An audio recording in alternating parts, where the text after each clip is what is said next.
देखिए, आज का जो टॉपिक है उस टॉपिक का नाम है यूनियन बजट। और इस नाम में भी बहुत कुछ छुपा हुआ है। सबसे पहला मेरा क्वेश्चन, बजट क्या होता है? बजट होता है फ्यूचर के इनकम यानी रिसिट, इनकम यानी रिसिट और एक्सपेंडिचर का अनुमान लगाना और उस अनुमान के अकॉर्डिंग अपने टारगेट फिक्स करना। अनुमान के अकॉर्डिंग अपने टारगेट तय कर लेना बजट कहलाता है। ठीक है, इसका नाम यूनियन बजट क्यों है? क्यों? क्योंकि स्टेट गवर्नमेंट के बजट की बात नहीं हो रही है, सेंट्रल गवर्नमेंट की। और सेंट्रल गवर्नमेंट को हम एक यूनियन की तरह देखते हैं। ठीक है, तो सेंट्रल गवर्नमेंट के बजट को हम यूनियन बजट कहते हैं। और बजट आपको पता है कौन सी डेट को होता है? बजट पहले इसके अलग अलग रूल थे, लेकिन अब जो है ये बजट, और पहले जो है बजट जो थे दो होते थे। रेलवे का बजट अलग आता था और गवर्नमेंट का फाइनेंस मिनिस्ट्री का बजट अलग आता था। अब रिसेंट डेवलपमेंट जो हुआ है पिछले 2 सालों से, अब दोनों ही बजट एक साथ आते हैं, यानी रेलवे का भी और सब मिला के एक ही बजट बनता है। अब 1 फरवरी को अब बजट पेश होता है। इस बजट में नेक्स्ट ईयर के प्रोविजंस होते हैं। नेक्स्ट ईयर हम कैसे, कहां से हमारी इनकम आएगी और उसको हम कैसे कैसे खर्च करेंगे। ठीक है, तो यूनियन बजट एक वर्ड था जो अब हम लोगों को क्लियर हो गया क्यों इसका नाम यूनियन बजट है। ठीक है, रिसिट एंड एक्सपेंडिचर, 2 वर्ड आ गए। इन 2 वर्ड्स में पूरा बजट है। यानी कोई भी बिजनेस एंटिटी हो, कोई भी एनजीओ हो, कोई भी फैमिली हो, अगर वो फ्यूचर के इनकम और एक्सपेंडिचर को प्लान करती है तो उसको बजट बोलते हैं। और रिसिट, जो हमारी रिसिट एक्सपेक्टेशन होती हैं, उन्हीं रिसिट्स में से एक्सपेंडिचर तय करने पड़ते हैं आपको। उन्हीं रिसिट्स में से क्या है? एक्सपेंडिचर। हमारा जो इसमें क्वेश्चन जो थ्योरी का आता है कि out of these which comes under receipt, which comes under expenditure, और इनके जो सब पार्ट हैं, यानी वो आइटम को देगा, कहेगा पोस्ट ऑफिस की रिसिट कहाँ आती है, कहेगा पोस्ट ऑफिस का घाटा कहाँ आता है, डेफिसिट कहाँ आता है।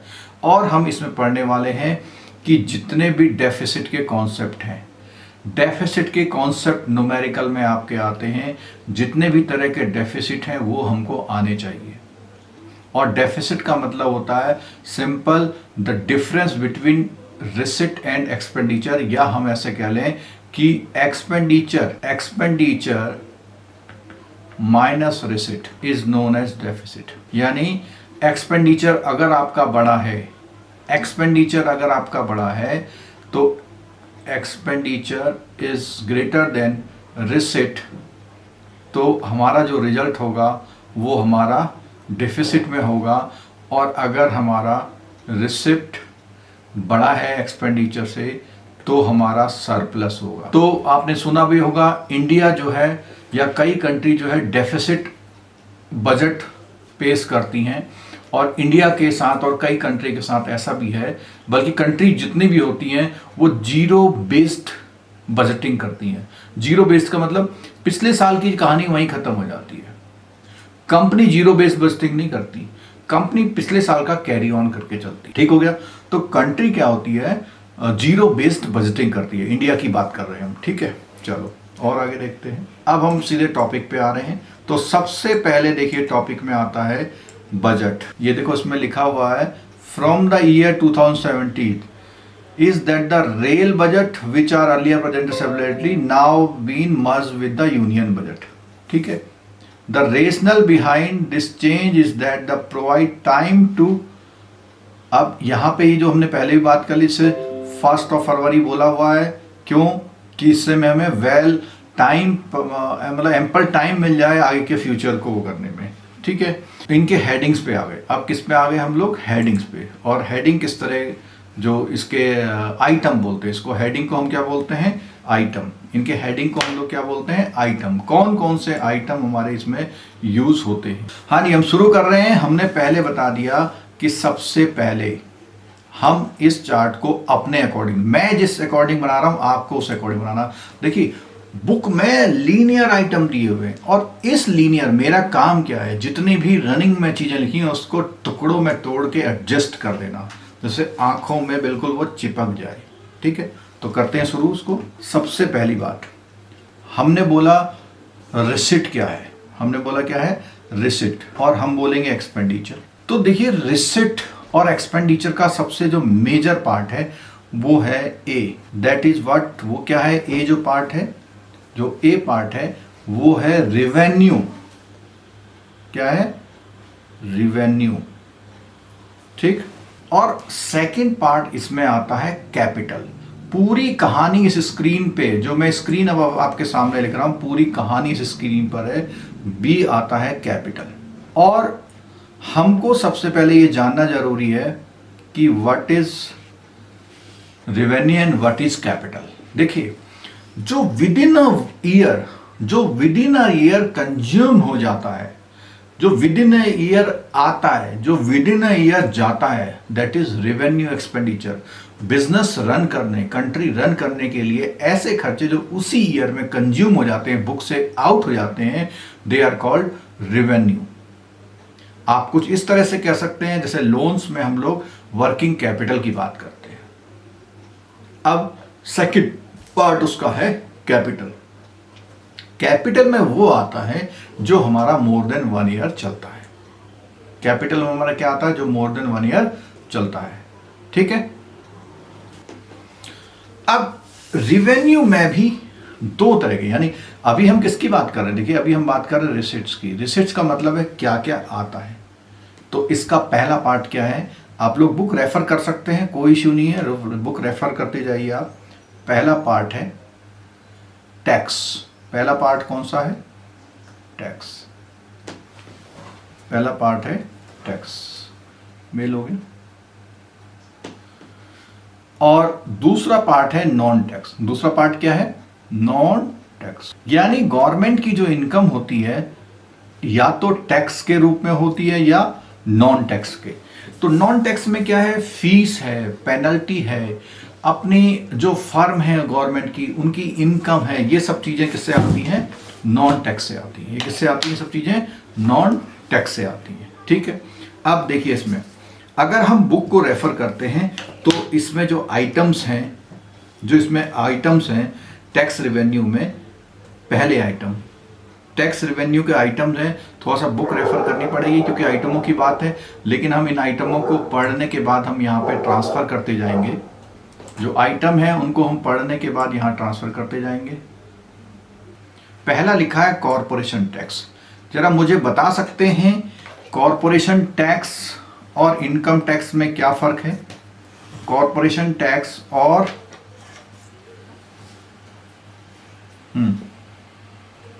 चलिए हम आ गए टैक्स। तो इसमें बुक में दिया, पहला दिया हुआ है कॉरपोरेशन टैक्स, दूसरा लिया हुआ है इनकम टैक्स। पहला है कॉरपोरेशन टैक्स और दूसरा है इनकम टैक्स। तो इसके बारे में मैं एक्सप्लेन कर देता हूं। जो कॉरपोरेशन टैक्स है ये कॉरपोरेट्स पे लगता है। किस पे लगता है, कॉरपोरेट्स। कॉरपोरेट्स से मतलब हमारा ये है कंपनी। ठीक है, कोई भी ऑर्गेनाइजेशन पे जो टैक्स लगता है ऑर्गेनाइजेशन पे, वो है कॉरपोरेट टैक्स। और इंडिविजुअल्स पर जो टैक्स लगता है वो है हमारा इनकम टैक्स। ठीक है, ये दोनों ही हमारे डायरेक्ट टैक्स है। तो टैक्स को मैं दो पार्ट में कर देता हूं। एक तो है डायरेक्ट, कौन सा, डायरेक्ट, और एक है इनडायरेक्ट। ठीक है, तो हमने बोला कि ये जो दो टैक्स हैं, कौन कौन से टैक्स, कॉरपोरेशन टैक्स और इनकम टैक्स। देखिए वहां पर प्रॉब्लम होती है। प्रॉब्लम क्या होती है, हम आइडेंटिफाई नहीं कर पाते, और अगर हम आइडेंटिफाई नहीं कर पाते तो हमारा न्यूमेरिकल नहीं होगा। तो आइटम्स, उसमें बहुत बड़ी बैलेंस शीट होती है, आपको खुद उठाना पड़ता है, खुद ही एक्सपेंडिचर बताने पड़ते हैं, खुद ही जो है इसका जो न्यूमेरिकल आता है वो किस तरह का आता है। ठीक, तो इसमें डायरेक्ट में हमारा कौन सा हो गया, ये दो टैक्स आ गए। कौन कौन से आ गए, डायरेक्ट में दो टैक्स आ गए, कॉरपोरेशन टैक्स वैसे तो 30% होता था, लेकिन ये पिछले 1-2 सालों से ये 20% में किया हुआ है। जहाँ तक मैं मेरी जानकारी, आप उसे और भी देख सकते हैं, क्योंकि इकोनॉमिक बूस्ट करने के लिए कॉरपोरेट्स पे टैक्स क्या कर दिए थे, कम कर दिए थे। ठीक है, अब बात आती है इनडायरेक्ट टैक्सेस में।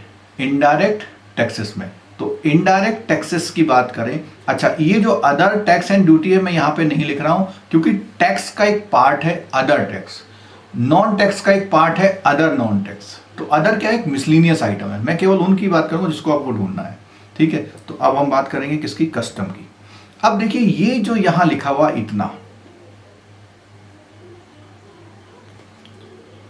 ये जो इतना लिखा हुआ यहां पे, ये जो है सीधे सीधे पहले क्या था, सर्विस टैक्स और दूसरा टैक्स अलग अलग चलता था। लेकिन अब बुक में तो नहीं है, लेकिन हम अपने अकॉर्डिंग क्या कर रहे हैं, इसका नाम क्या लिखेंगे यहाँ पे, जीएसटी। तो जितनी भी चीजें इनडायरेक्ट, आपको पता है कि जीएसटी इनडायरेक्ट टैक्स है, यानी जीएसटी की फिगर पूरी अब एक फिगर आएगी। ठीक है, और ये जो नेक्स्ट इसमें दिया हुआ है टैक्सेस, तो हमने जो यहाँ पे क्राइटेरिया बनाया था डायरेक्ट और इनडायरेक्ट का तो बनाया था, लेकिन एक पार्ट हमारा एक सप्लीमेंट्री पार्ट है, वो क्या है, टैक्सेस ऑफ द टेरिटरीज। क्या है वो part, taxes of the territories. अब वो चाहे डायरेक्ट हो चाहे इनडायरेक्ट हो, यूनियन टेरिटरीज में टैक्सेस ऑफ द, इसलिए पढ़ रहे हैं कि यूनियन टेरिटरीज के सारे एक्सपेंडिचर और इनकम का हिसाब किताब सेंट्रल गवर्नमेंट ही रखती है, इसलिए। ठीक है, तो हमारे कितने आइटम आ गए भैया यहाँ पे, पहला आइटम डायरेक्ट, इनडायरेक्ट, डायरेक्ट में कॉर्पोरेशन टैक्स और इनकम टैक्स। ठीक है, इस तरह हो गया। अब हम बात करते हैं, एक ये जो लाइन लिखी हुई है बहुत इंपॉर्टेंट लाइन, इसमें कभी कभी थ्योरी का क्वेश्चन आता है कि नेट टैक्स रिवेन्यू, क्या बोला है, नेट टैक्स रिवेन्यू। तो नेट टैक्स रिवेन्यू में क्या, जितने हमारे अभी ये हेडिंग बने थे, इन हेडिंग्स का नेट करो, कहता है इन हेडिंग्स का क्या करो, नेट। कैसे नेट होगा, कि जितना भी हमारा इससे मिलेगा, यहां से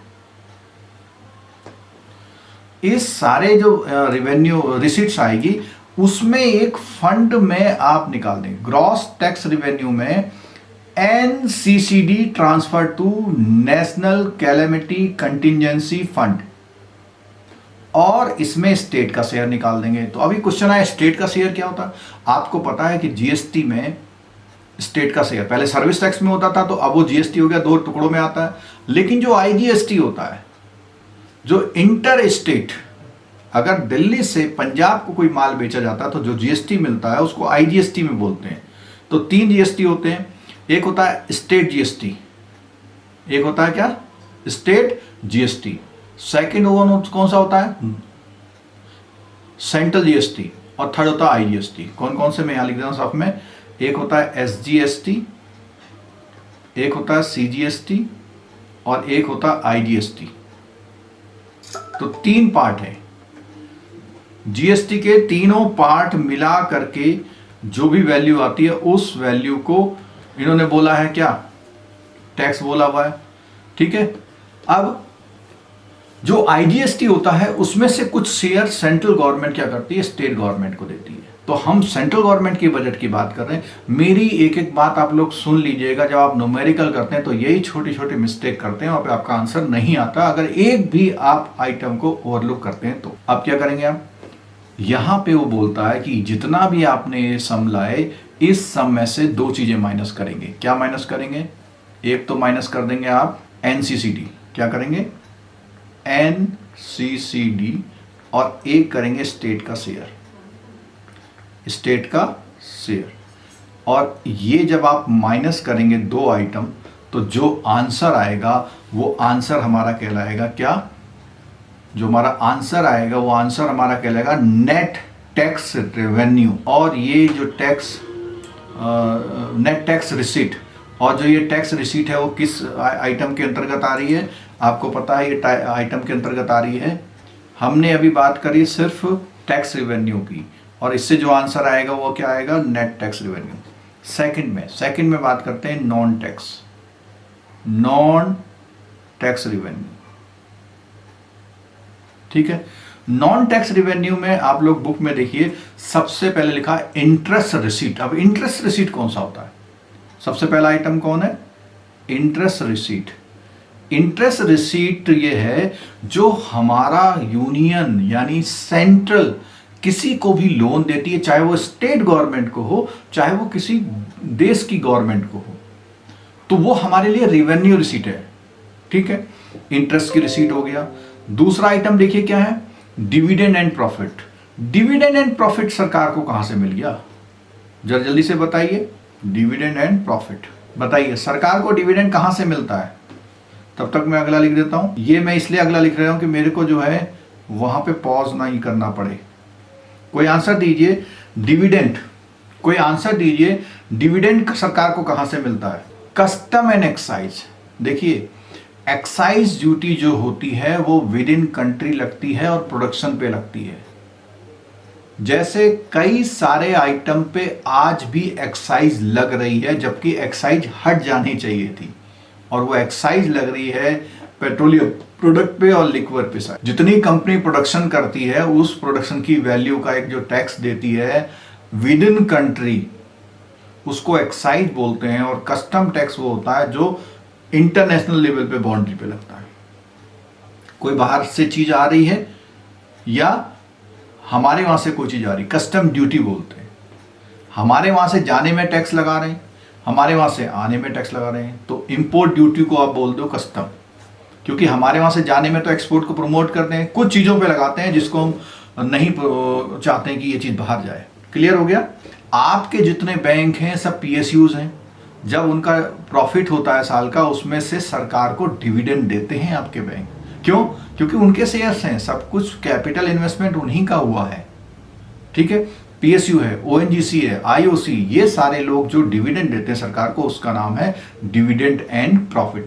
प्रॉफिट किस केस में है? प्रॉफिट उस केस में है जिसमें पूरा सरकार के पास कंट्रोल है, पूरा कंट्रोल सरकार के पास है, उसको बोलेंगे प्रॉफिट। और जहां स्टेक होल्डिंग ले रखी है सरकार ने, उसको बोलेंगे, उसमें जो मिलेगा वो डिविडेंड। जिस चीज को प्योरली सरकार चलाती है, किसी को काम नहीं दे रखा, तो उसका तो प्रॉफिट होगा।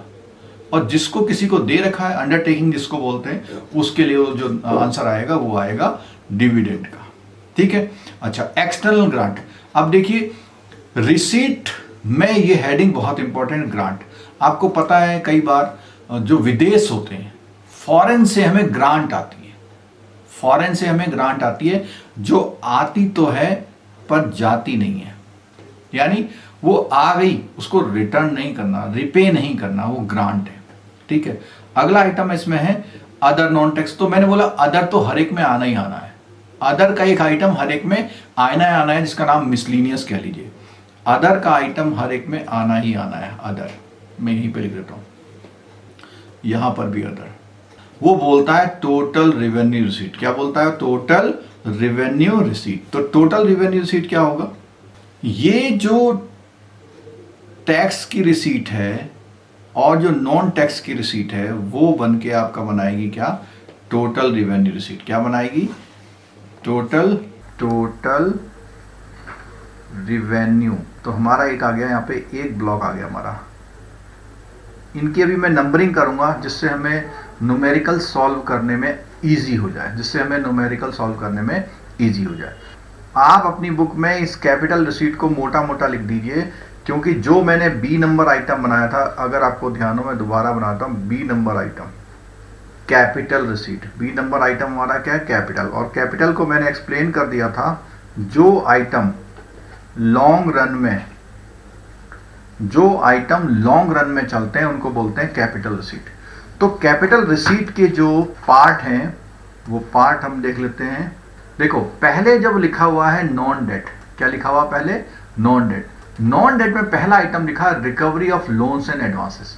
अब एक तो ये जो आप लोन ले रहे हैं, एक है लोन का रिपेमेंट। समझ लेना फर्क हो, लोन, रिपेमेंट ऑफ लोन। तो रिपेमेंट ऑफ लोन भी जो आ रहा है, वो भी कैपिटल रिसीट की तरह आ रहा है, लेकिन वो नॉन डेट है, यानी उसको आपको वापस नहीं करना। तो जितना पैसा ऐसा आ रहा है जिसको वापस करना है, वो डेट रिसीट। जितना पैसा अब वापस नहीं करना है, वो क्या है? नॉन डेट रिसीट है। क्लियर हो गई बात? तो बुक में क्या लिखा हुआ? नॉन डेट में पहला item recovery of loan, recoveries of loans. ठीक है। सेकेंड आइटम क्या? मिसलिनियस। कैपिटल से। मिसलिनियस कुछ और आइटम आ रहे हैं। तो नॉन डेट में दो ही रिसीट आती हैं, पहला है रेवेन्यू रिसीट, दूसरा है miscellaneous capital receipt. Miscellaneous capital, तो डेट में हमने थोड़ा सा एलोबरेट पहले ही कर दिया था कि जो आइटम है डेट में क्या है। डेट में आइटम है पहला हमारा है मार्केट लोन। पहला आइटम क्या है? Market loan. मार्केट लोन का मतलब है जो हमने मार्केट से लोन लिए हैं। कोई बता सकता है कि सरकार मार्केट से लोन लेती है? दूसरा है शॉर्ट टर्म बोरोइंग।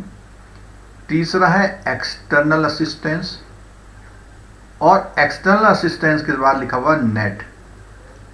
नेट का मतलब है कितना हम बाहर से ले रहे हैं और कितना हम बाहर को दे रहे हैं, उसका नेट यहां पे आता है। क्योंकि हम लोग असिस्टेंस लेते भी हैं देते भी हैं। अभी हमने कई कंट्री को दिया है ना कोरोना के उससे, ठीक है।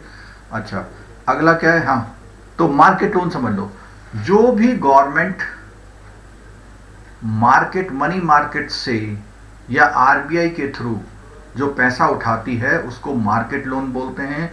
और शॉर्ट टर्म बोरोविंग का मतलब है जितना भी पोस्ट ऑफिस और पीपीएफ, पोस्ट ऑफिस और पीपीएफ पे जितना भी पैसा लिया है वो डेट है, डेट कर्जा है पब्लिक का, पब्लिक को वापस करना है विद इंटरेस्ट। वो कर्ज में आता है, डेट में आता है। वो आपकी रेवेन्यू इनकम नहीं है, वो आपकी कैपिटल इनकम है, कैपिटल रिसीट है। लेकिन कैपिटल रिसीट में भी किस में आती है? कैपिटल रिसीट में भी वो शॉर्ट टर्म बोरोविंग में आती है। जितना भी पोस्ट ऑफिस, पीपीएफ और इवन जो सीनियर सिटीजन स्कीम है वो भी, ठीक है। जितनी स्कीम चलाती है वो कर्जा है एक तरह का, ठीक है। एक्सटर्नल असिस्टेंस मैंने बता दिया। नेक्स्ट पॉइंट है security issued against small saving.